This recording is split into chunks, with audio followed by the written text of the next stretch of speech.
శ్రీగురుభ్యో నమః. హరి ఓం.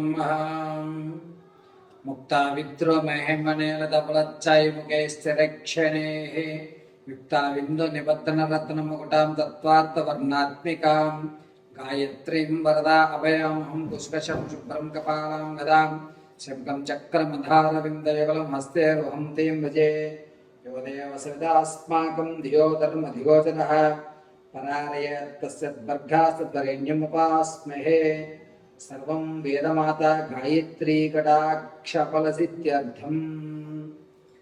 గురువుగారు ఎప్పుడు చూసినా ఆర్థికమైన విషయాల గురించి లేదా కోర్టు వ్యవస్థల గురించి మాత్రమే మీరు చెప్తున్నారు.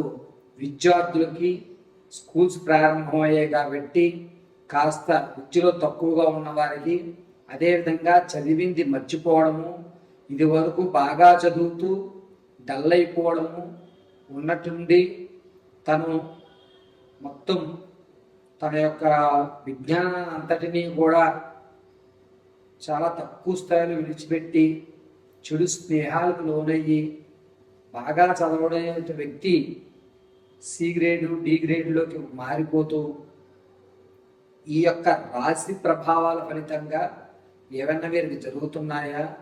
మేషం నుంచి మేనం వరకు కూడా విద్యార్థులు ఎటువంటి మంత్రాన్ని రోజు పఠించుకోవడం వల్ల విద్యలో మెరుగైనటువంటి స్థితిగతులు కలుగుతాయి. వీరు ఏ దేవతారాధన చేయడం వల్ల విద్య అనేటువంటిది అభ్యసిస్తుంది. అన్నిటికంటే ముఖ్యమైనది విద్యే కాబట్టి అటువంటి విద్యార్థులు ఉన్నతమైనటువంటి చదువుకోవడానికి, చదివింది గుర్తు ఉండడానికి, మీరు పరీక్షల్లో ఉత్తీర్ణులు అవడానికి, అదేవిధంగా నిరుద్యోగులకి ఎప్పటి నుంచో ప్రయత్నాలు చేస్తూ ఉద్యోగం రాక కాంపిటీషన్ ఎగ్జామ్స్లో 10, 2, 5 మార్కులతో స్థితిలో మీ ఉద్యోగాన్ని కోల్పోతున్నటువంటి వారికి ఇలా కేవలము ఈ ఎపిసోడ్లో విద్యార్థులకి నిరుద్యోగులకి సంబంధించిన విషయాన్ని మనం చర్చిద్దాం. మేషం నుంచి మీనరాశి వరకు కూడా ఏ రాశి వారు ఎటువంటి ఆరాధన చేయాలి, ఎటువంటి నియమాలు పాటిస్తే ఉద్యోగ ప్రాప్తి, అదేవిధంగా విద్య చక్కగా అభ్యసించడం అనేటువంటి పూర్తి విషయాన్ని ఇప్పుడు మనం చర్చించుకుంటూ అసలు విద్యార్థుల్ని ఉన్నతంగా తీర్చిదిద్దాలంటే చదువుని ఎప్పుడు చదువుకోవాలి, ఏ సమయంలో చదువుకోవాలి అనేటువంటి విషయాన్ని కూడా పూర్తిగా మనం చర్చిద్దాం.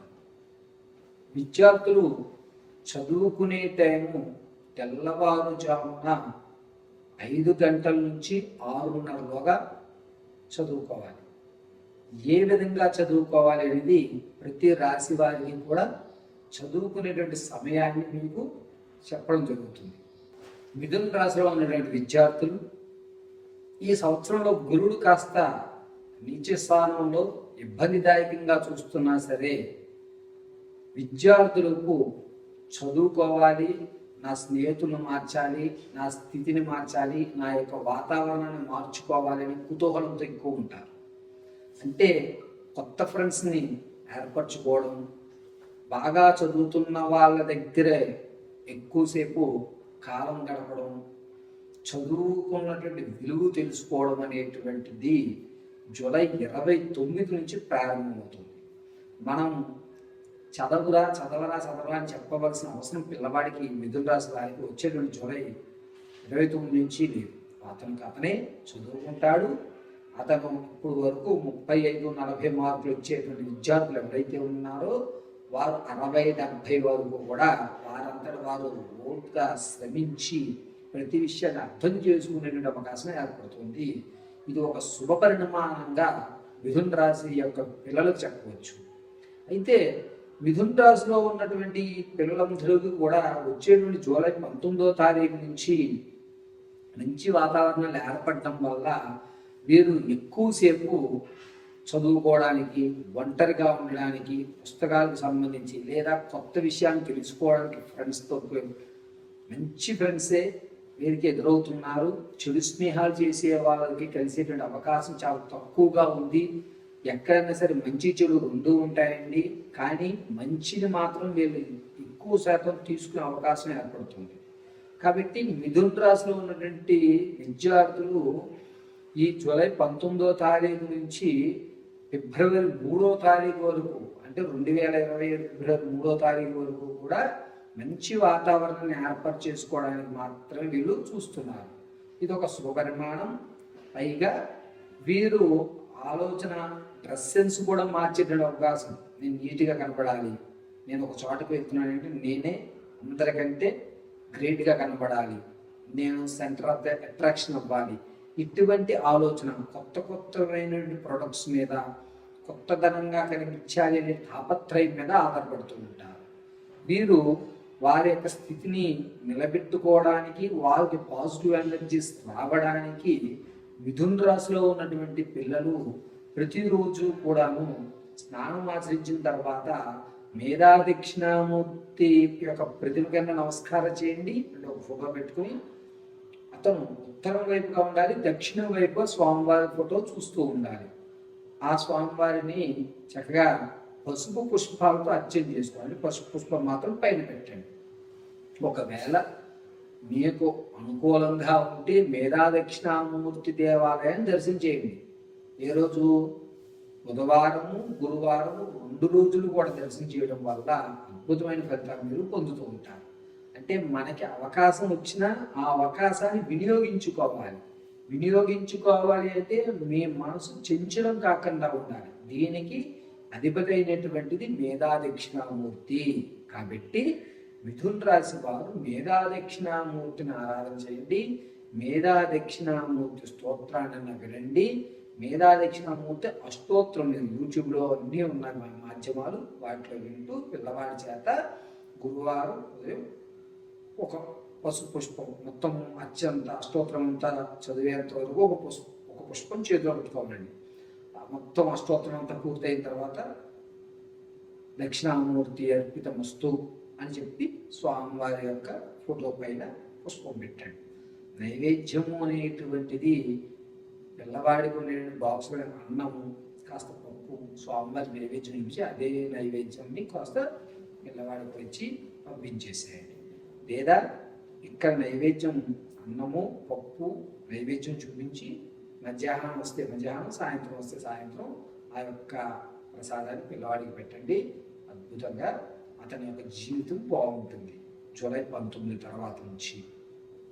ఈ మిథున రాశిలో ఉన్నటువంటి నిరుద్యోగుల విషయానికి వస్తే కాస్త ఇబ్బందిదాయకంగానే ఉంది. మనకి రావలసింది మనకన్నా తక్కువ మార్కులతో వచ్చిన వాళ్ళకి జాబులు రావడము, మనతో ఉండి చిల్లరగా ఉన్నటువంటి, అంటే తక్కువ స్థాయిలో చదువుతూ సరైన నాలెడ్జ్, మీకన్నంత నాలెడ్జ్ కూడా లేనటువంటి వారికి ఉద్యోగం రావడం అనేది జరుగుతుంది. దీనివల్ల మీరు కాస్త మనక్షోభం అనేది జరుగుతుంది. కాబట్టి మిథున రాశిలో ఉన్నటువంటి నిరుద్యోగులు ప్రతిరోజు మీరు శ్రీ దక్షిణామూర్తియే నమో నమః అని 108 సార్లు చదువుకోండి. ఉత్తరంగా కూర్చుని దక్షిణ వైపు చూడండి. కాస్త మిశ్రి లేదా గండ చక్కెర అంటారు, దీనిని నైవేద్యంగా సమర్పించి చీమలకి ఆహారంగా దాన్ని విడిచిపెట్టేసేయండి. సర్వం పరమేశ్వరార్పితమస్తు అనుకోండి. ఎగ్జామ్స్కి, అంటే మీరు ఏ ఉద్యోగానికి అయితే వెళ్తున్నారో ఆ ఉద్యోగానికి వెళ్ళడానికి ఒక 5-6 రోజుల ముందుగా, నియమం చెప్తున్నాను, ఖచ్చితంగా 5-6 రోజుల ముందుగా శివాలయంలో ఉత్తర భాగంలో కూర్చుని దక్షిణ వైపుగా చూస్తూ మేధాం ప్రజ్ఞాం యజ్ఞాం పరయచ్చ స్వాహ అని చెప్పుకోండి. తర్వాత ఈశ్వరుడు దర్శనం చేసుకుని వెనుదిరుగు చూడకుండా మీ ఇంటికి వెళ్ళిపోండి. ఇలా చేయగలిగితే 98% ఉద్యోగం అవకాశం వచ్చేటువంటి వ్యవస్థ ఎక్కువగా ఏర్పడుతుంది.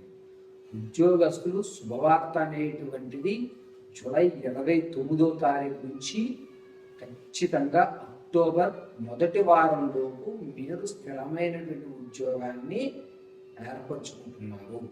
ఇంకా మరిన్ని విషయాలు తెలుసుకోవడానికి కింద స్క్రోల్ నెంబర్ సంప్రదించి మీ మరిన్ని విషయాలను తెలుసుకోవాల్సిందిగా తెలియజేయడం